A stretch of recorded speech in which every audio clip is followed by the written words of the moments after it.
Di dalam masa pandemi ini, banyak juga keluarga Kristen yang harus kehilangan orang-orang yang mereka kasihi karena sakit, karena COVID.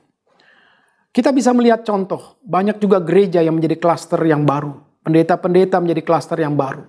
Dan baru-baru ini kita mendengar bagaimana India terjadi tsunami COVID.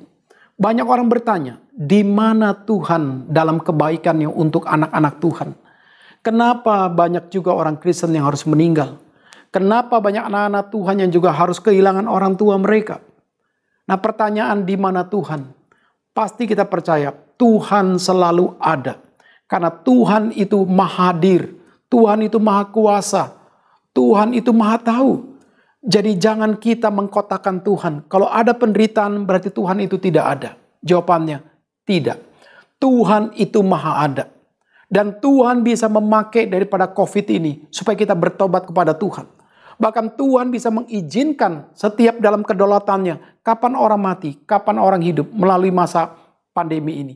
Kalau kita belum waktunya untuk dipanggil Tuhan, pasti kita bisa melewati semua COVID ini. Tapi bukan berarti kita mencobai diri, kita tidak pakai masker, kita tidak menjaga kebersihan, kita tidak menjaga akan jarak dan lain-lain. Bukan seperti itu. Jadi disinilah mungkin kita harus kembali. Seperti kita harus belajar daripada kisah Ayub. Ayub pun harus kehilangan daripada hartanya. Ayub harus kehilangan daripada anak-anaknya yang 10. Ayub harus kehilangan seluruh kesehatannya. Awal-awal dia boleh sungguh menjalani semua dengan ketekunan. Tapi ketika teman-temannya datang, semua Sofar, Elifaz dan lain-lain, dia mulai tergoncang imannya melalui perdebatan. Dan dia mulai melihat dirinya harusnya tidak layak mendapatkan semuanya ini. Jadi seolah-olah dia seperti mengatakan Tuhan yang salah. Karena Tuhan yang memberikan ini kepada dia. Malam Tuhan itu berdaulat, justru Tuhan ingin memperbarui Ayub untuk dia memiliki iman yang baru, cara pandang yang baru melihat Tuhan. Nah, dari sinilah kita belajar bahwa Tuhan sekali-sekali sudah berkata, aku tidak akan meninggalkan engkau dan aku sekali-sekali tidak akan membiarkan engkau. Dan Tuhan mengajarkan kepada kita melihat semuanya ini, lihatlah memakai kacamataku. Melihatlah dengan iman pada waktu engkau melihat semuanya ini. Dan disitulah kita baru mengerti nanti di depannya. Betapa Tuhan itu tetap baik. Dan Tuhan tetap dia ikut campur dalam seluruh kehidupan kita. Dan saya secara pribadi, pasti kita ikut bersedih. Kita ikut berempati. Di mana ada anak Tuhan yang sakit melalui COVID, akhirnya keuangan banyak keluar. Ada anak-anak Tuhan yang juga akhirnya sakit, menderita karena COVID, akhirnya juga tidak sedikit yang meninggal, pasti kita berempati.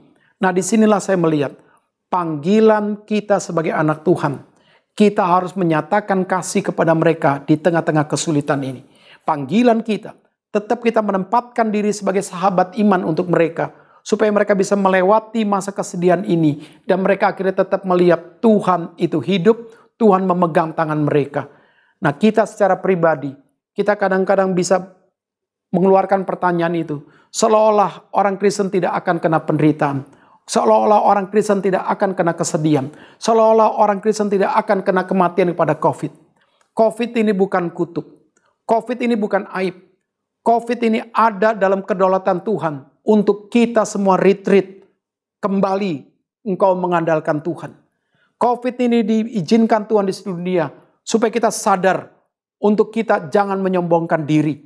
Karena kita sadar bagaimana virus COVID yang tidak kelihatan bisa membunuh manusia. Dan kita manusia yang seperti punya sesuatu yang besar untuk disombongkan. Ternyata menghadapi COVID kita tidak bisa ada apa-apanya. Ini menunjukkan kepada kita. Kita manusia di hadapan Tuhan kita itu nothing. Kita di hadapan Tuhan kita nggak bisa sombong. Nah, disinilah Tuhan menyadarkan kita. Bagaimana harusnya melalui semua ini. Kita makin bersandar kepada Tuhan. Bahwa hidup kita adalah milik Tuhan. Nyawa kita, kesehatan kita adalah milik Tuhan. Dan biarlah kita boleh terus dipakai Tuhan untuk melewati COVID ini. Dan kita juga nggak boleh sombong ketika kita merasa kita nggak kena COVID. Dan kita juga nggak boleh menganggap orang yang kena COVID yang meninggal itu adalah kena kutuk, kena hukuman. Tidak boleh. Karena kita dipanggil bukan untuk menghakimi orang, kita dipanggil untuk mengasihi orang, menguatkan iman. Alkitab berkata, kita yang kuat iman, Mari kita terus menjadi pembimbing iman untuk orang-orang yang sedang mengalami kelemahan iman. Dengan kita, Alkitab mengatakan, kita tetap waspada.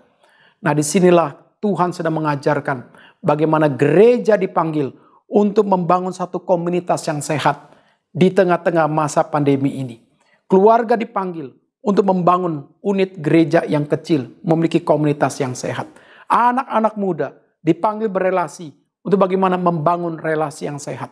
Kiranya Tuhan memberkati kita semua. Amin.